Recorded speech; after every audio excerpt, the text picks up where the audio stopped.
Catherine Bernardo na babahala na baka makasal sa ibang babae si Alden Richards. Uy, sana'y wag naman dahil sobrang sayang ang lahat ng nasimulang relasyong nasimula ng dalaga at binata. Laging pakatandaan na ito lamang ang isa sa pinakahinihiling at pangarap ng lahat. Sana'y hindi na magbabago kailanman ang kung ano man ang mas makapagbibigay sa kanila ng kaligayahan. Of course, panalong-panalo na ang mga fans ng Cat Den Love Team.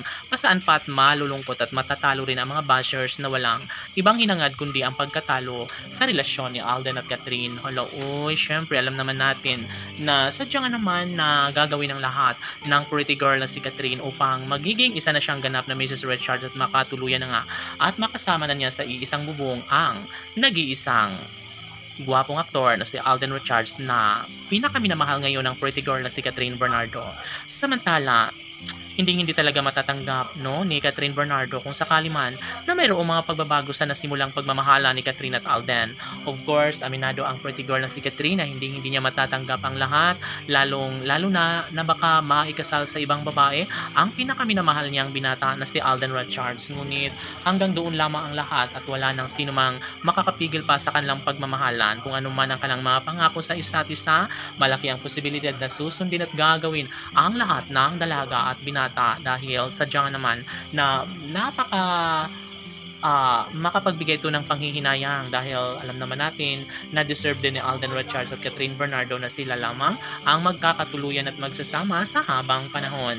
Syempre, lahat ng ito ay gagawin at ito lamang ang isa sa pinakahinihiling ng dalaga na magkaroon sila ng walang hanggang kaligayahan. Sino ba naman si Alden Richards ang umaayaw?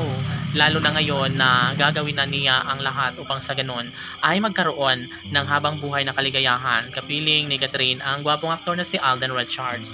Opo, gagawin ang lahat, hindi lamang ni Alden maging si Catherine dahil sila umano ang tunay na nakatadhana at nararapat lamang na kanilang mapapatunayan ang lahat ng ito dahil iisa lamang ang bukod tanging pangarap ni Catherine Bernardo, yun ay ang magkaroon ng walang hanggang kaligayahan. Of course, kung mananatili sa buhay ni Alden Richards ang pretty girl na si Catherine, sana'y hindi mababali ang kanilang mga pangako sa isa't isa dahil kung tutuusin, sila naman talaga ni Alden Richards at Catherine Bernardo ang nararapat na magkakatuluyan. Sana'y habang buhay nilang mararamdaman at mararanasan ang pagmamahalang tunay na nagbibigay kaligayahan sa lahat. Of course, kung ano man ang kanilang pangarap sa buhay at nais lamang nila na magkaroon ng habang buhay na kaligayahan. Syempre, ito ang pinaka-ninanais ng lahat. Wala nang ibang hinihiling pa si Alden at Catherine kundi ang magkaroon sila ng matiwasay, maligayang pagsasama sa kanilang pagmamahala ni Alden at Catherine. Laban!